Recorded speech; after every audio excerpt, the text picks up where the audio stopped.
6월 29일 주일입니다. 오늘은 거룩하고 복된 주일입니다. 주일은 우리의 삶을 다시금 예배로 정돈하고 하나님의 음성을 따라 하루를 살아내는 복된 날입니다. 꼭 교회 가셔서 예배 드리시고 말씀과 찬양과 기도 속에 충만한 은혜를 누리시기를 축복합니다. 오늘 함께 묵상할 말씀은요, 시편 83편 1절에서 18절입니다. 하나님이여 침묵하지 마소서. 하나님이여 잠잠하지 마시고 조용하지 마소서. 무릇 주의 온수들이 떠들며 주를 미워하는 자들이 머리를 들었나이다.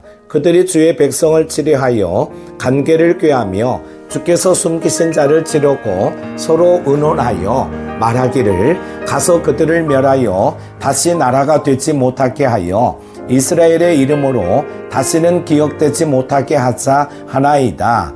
그들이 한마음으로 의논하고 주를 대적하여 서로 동맹하니 곧 에돔의 장막과 이스마엘린과 모압과 하갈린이며 그발과 암몬과 아말렉이며 블레셋과 두로 사람이요 아수르도 그들과 연합하여 롯 자손의 도움이 되었나이다. 주는 미디안인에게 행하신 것 같이 기손 시내에서 시스라와 야빈에게 행하신 것 같이 그들에게도 행하소서. 그들은 엔돌에서 패망하여 땅의 거름이 되었나이다. 그들의 귀인들이 오렙과 스엡 같게 하시며 그들의 모든 고관들은 세바와 살문나와 같게 하소서. 그들이 말하기를 우리가 하나님의 목장을 우리의 소유로 취하자 하였나이다. 나의 하나님이여 그들이 굴러가는 건불 같게 하시며 바람에 날리는 지푸라기 같게 하소서. 삼림을 사르는 불과 산에 붙는 불길같이 주의 광풍으로 그들을 쫓으시며 주의 폭풍으로 그들을 두렵게 하소서.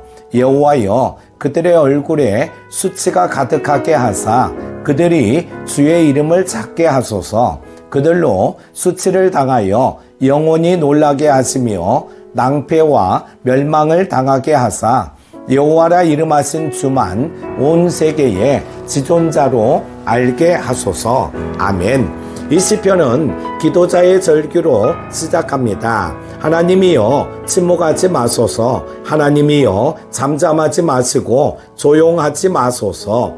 이 고백은 단순한 요청이 아닙니다. 절망 속에 하나님을 향해 내지르는 영혼의 부르짖음입니다. 하나님이 침묵하시는 것처럼 보일 때 우리는 그 침묵이 두려워지고 우리의 믿음이 흔들립니다. 그러나 오늘 이 시편 기자는 하나님의 침묵 앞에서 물러서지 않고 그분의 이름을 부르며 더욱 간절히 기도합니다. 첫 번째로 하나님의 침묵 앞에서 우리는 더욱 기도해야 합니다.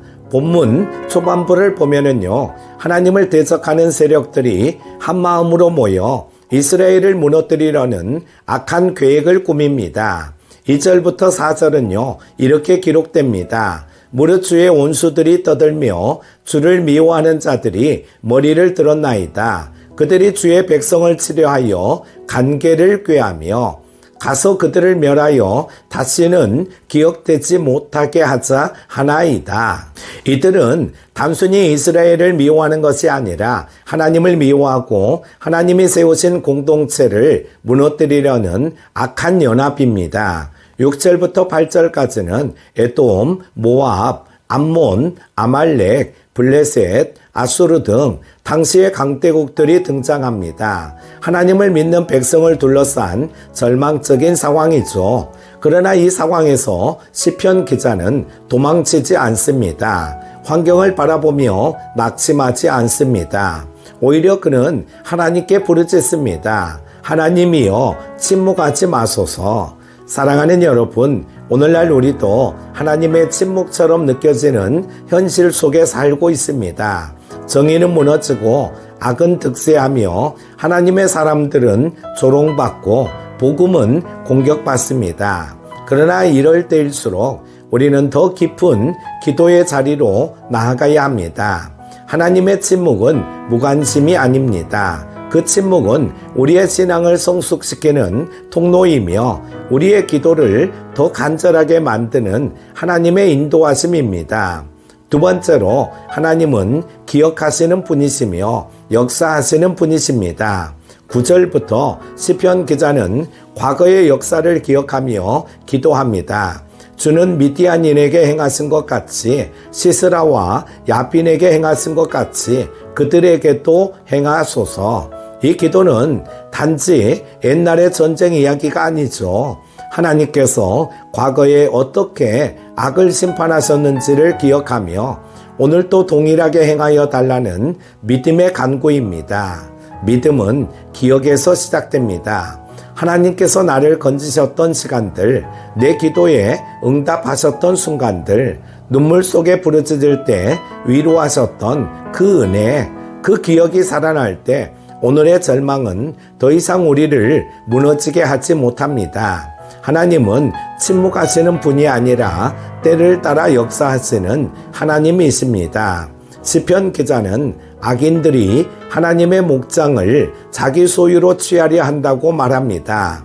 이 말은 하나님의 백성, 교회, 하나님의 영역을 세상이 침범하려 한다는 것입니다. 그러나 그 침범 속에서도 하나님은 자기 백성을 지키시는 분이심을 우리는 믿습니다. 세 번째로 하나님은 결국 자기 이름을 위하여 일하십니다. 13절 이후부터 시편 기자는 이렇게 고백합니다. 나의 하나님이여 그들이 굴러가는 검불 같게 하시며 바람에 날리는 지푸라기 같게 하소서. 주의 광풍으로 그들을 쫓으시며 주의 폭풍으로 그들을 두렵게 하소서. 하나님께서 바람처럼 불길처럼 역사하시기를 간구합니다. 세상의 강력한 세력들 앞에서 하나님의 백성은 아무것도 할 수 없는 듯 보이지만 하나님의 한마디면, 하나님의 손길 한 번이면 모든 대적이 흩어지게 됨을 이 시편은 고백합니다. 그리고 마침내 이 시편은 이렇게 마무리됩니다. 여호와라 이름하신 주만 온 세계의 지존자로 알게 하소서. 사랑하는 여러분, 하나님은 결국 자기 이름을 위하여 일하시는 분이십니다. 하나님은 주무시는 분이 아니죠. 하나님은 조용히 그러나 정확하게 깊이 일하시는 분이십니다. 오늘 시편 83편은 우리에게 단 한 가지를 요청합니다. 하나님 앞에서 부르짖으라는 것, 하나님의 침묵 앞에서 물러서지 말고 더욱 기도하라는 것입니다. 그리고 그 끝에 하나님은 자기 이름의 영광을 위하여 우리를 구원하시고 악을 심판하시고 온 세상이 그분을 지존자로 알게 하실 것입니다. 오늘 이 주일 그 하나님을 예배하십시오. 그분께 마음을 열고 기도하십시오. 하나님의 응답은 반드시 임할 것입니다. 기도합니다. 사랑의 하나님 아버지, 오늘 주일 아침 시편 83편의 말씀으로 저희를 깨우시니 감사합니다. 하나님, 우리의 현실이 마치 주님의 침묵처럼 느껴질 때가 많습니다. 그러나 오늘 이 시편을 통해 하나님은 침묵하지 않으시는 분, 하나님의 때에 반드시 역사하시는 분임을 믿습니다. 하나님, 오늘도 주님 앞에 나아갑니다. 모든 원수들이 둘러싼 듯한 상황 속에서도 저희는 무너지지 않고 주님의 이름을 붙듭니다. 하나님의 공의가 이 땅 가운데 이루어지기를 원하고 주의 백성들이 보호받고 회복되기를 원합니다. 우리의 믿음 없는 모습, 두려워 떨던 나약함을 용서해 주시고 다시 주의 이름을 부르며 담대히 나아가게 하옵소서. 오늘 이 주일 주님께 예배 드릴 때 하나님께서 말씀하시고 하나님께서 역사하시고 하나님께서 친히 우리 삶을 붙드시는 은혜가 임하게 하옵소서. 예수 그리스도의 이름으로 기도드립니다. 아멘.